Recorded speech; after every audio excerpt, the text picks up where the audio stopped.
హరే కృష్ణ అండి. పద్మావతి కిచెన్కి వెల్కమ్ అండి. ఇవాళ మీకు కొత్త రెసిపీ చూపిస్తానండి. ఇది ఒరిస్సా వాళ్ళు ఎక్కువ వాడతారండి. దీన్ని తామరతూళ్ళు అంటారు. ఇవి తామరతూళ్ళు అంటే ఏంటంటే తామర మొక్క తలక వేళ్ళు అండి. ఇందులో ఉండే పోషక విలువలు ఏంటంటే సి విటమిన్ ఉంటుంది, ఫైబర్ ఉంటుంది, తర్వాత షుగరు, డయాబెటీస్ ఎవరికైనా ఉంటే దీన్ని తినడం వల్ల తగ్గుతుంది ఒకటి. అయితే ఇవి ఎలా తరుక్కోవాలంటే ఇలా చక్రాల్లా తరుక్కుంటామండి. తరుక్కున్నాక మనం దీంతో ఏంటి ఎలా వండుతామంటే ఒక రకం మీకు చెప్తున్నాను, మరో రకం మళ్ళీ చెప్తాను. పుల్లా బెల్లం పెట్టి వండుతున్నానండి. ఈ పుల్లా అంటే ఒకటి మొత్తం 4 ఉన్నాయండి. ఈ 4టికి ఇక ఈ మాత్రం పులుపు వేస్తాను. కొంచెం పవిత్ర తగ్గించినా పర్వాలేదు, ఇక ఇంత సరిపోతుంది. అంటే చింతపండు పులుపు బట్టి చూసుకోండి. కొన్ని చింతపండులు చప్పగా అనిపిస్తాయి. ఈ మాత్రం పులుపు రసం తీసి ఉడికిన తర్వాత వేయాలి. ముందర వేస్తే ఉడకదండి, కొంచెం హార్డ్గా ఉంటుంది. తర్వాత ఉడికిన తర్వాత బెల్లం కొంచెం వేస్తారు. పోపు, మినపప్పు, జీరా, ఇంగువ, ఎండుమిరపకాయలు, కొంచెం ఆయిల్, ఉప్పు, పసుపు అండి. అంతేనండి రెసిపీ. ఇది కొంచెం కుక్కర్లో వేసి ఉడికించవచ్చు, లేదా పైన అంటే మీకు టైం పడుతుంది. ఇలా చక్రాలు తరుక్కుని కొంచెం ఈ సైజు తరుక్కోండి. మరీ లావుగా తరిగితే ఉడకు. ఇక ఇది లావు అయిపోయింది. ఇది అయితే ఉడకదు, ఒక్క విసరి పలటగా తరుక్కుంటారు.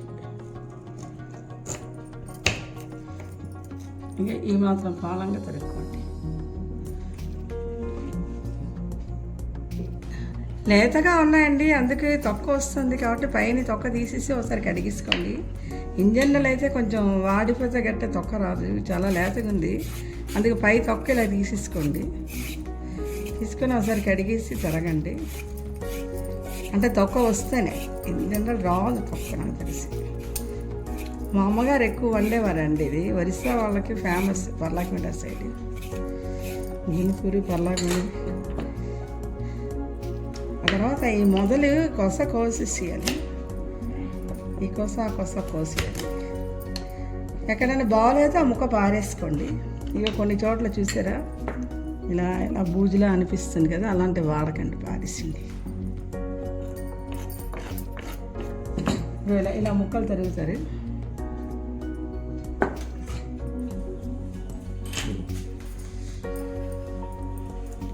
ఈ కుక్కర్లోని ఒక విజిల్ కానీ 2 విజిల్ కానీ పెట్టచ్చండి. కొంచెం అంత గట్టిగా ఉంది ఇది, అందుకనేసి ఇక నీళ్ళు కొంచెం వేస్తాను.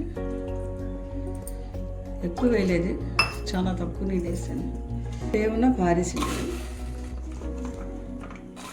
చాలా బాగుంటుంది టేస్ట్. మేము చాలాసార్లు తిన్నాము.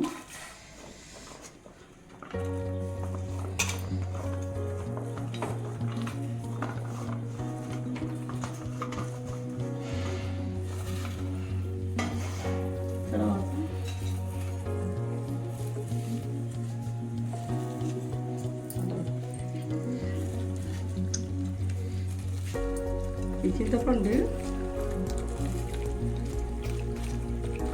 కొంచెం పుల్ల వేసి తర్వాత వేస్తాను. అంటే ఆ ముక్కకు పులుపు పడుతుందని అంత వేయట్లేదు. ఒకసారి కడిగిస్తాను, కొంచెం పులుపు వేసి ఆ తర్వాత మళ్ళీ పైన వేస్తాను. అంటే ముక్క ఎలిసిపోకుండా. ఇక ఉప్పు చూడండి మాత్రం వేస్తాను, కొంచెం వేస్తాను. కొంచెం చప్పటి కూర కదా, అందుకనేసి. అలాగే కొంచెం పసుపు వేస్తున్నాను.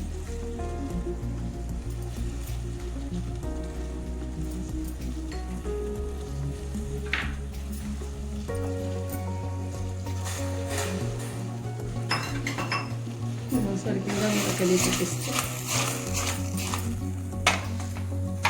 మూత పెట్టి ఒక 2 విజిల్స్ ఉంచుతాను.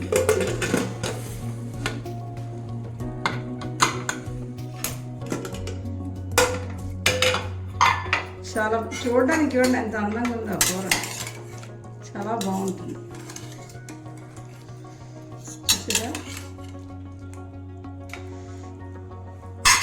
ఇది ఇలాగ ఉంది కదా. ఇప్పుడు ఏం చేస్తామంటే పక్కన మూకుడు పెట్టుకొని కొంచెం ఆయిల్ వేస్తాను. ఎక్కువ లేదు, 2-3 చెంచాలు వేస్తాను. ఇందులో పోపు,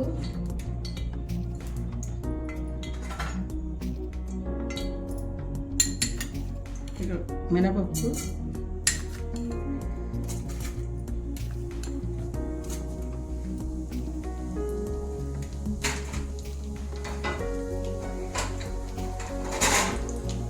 కొంచెం జీరా,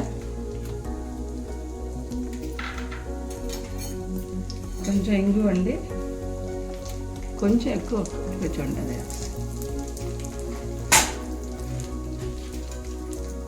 కారం మీరు తినడానికి తగ్గట్టుగా.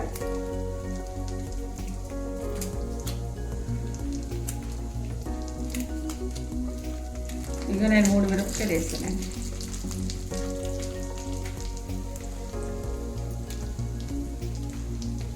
ఈ పోపు వేగిపోయిన తర్వాత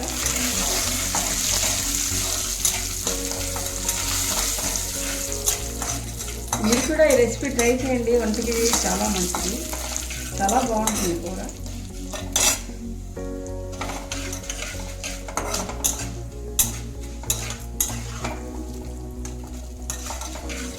ఇంకా పోపు వేగిపోయింది.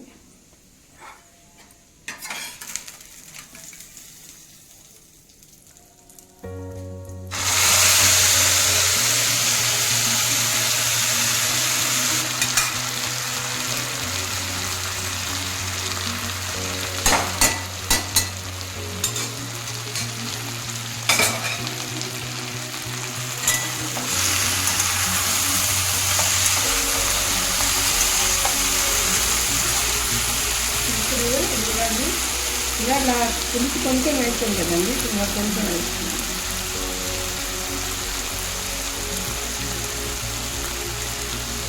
చిన్నపిల్లలు కూడా తింటారండి, సరదా సరదాగా ఉంటుంది కూర చూడటానికి. చూడండి, పిల్లలకి కూడా పెట్టనండి.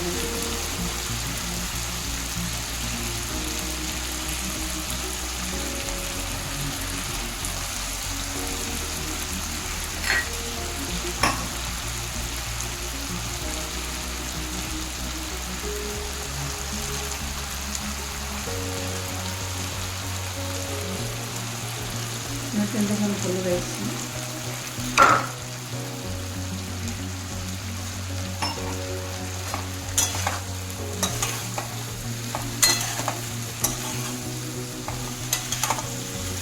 ఇప్పుడు వీళ్ళది వీటికి బెల్లం మీకు ఎక్కువ కావాలంటే ఎక్కువ వేసుకోవచ్చు, లేదా కొంచెమైనా వేసుకోవచ్చు. మీ తీపి మీ ఇష్టం బట్టి వేసుకోండి.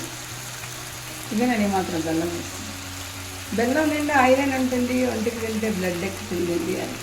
ఇది కూడా వంటకి ఎంతో మంచిది.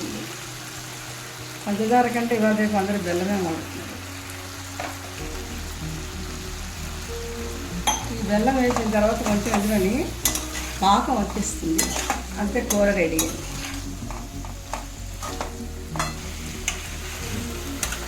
ఇదేంటండి పాకం వచ్చింది చూసారా,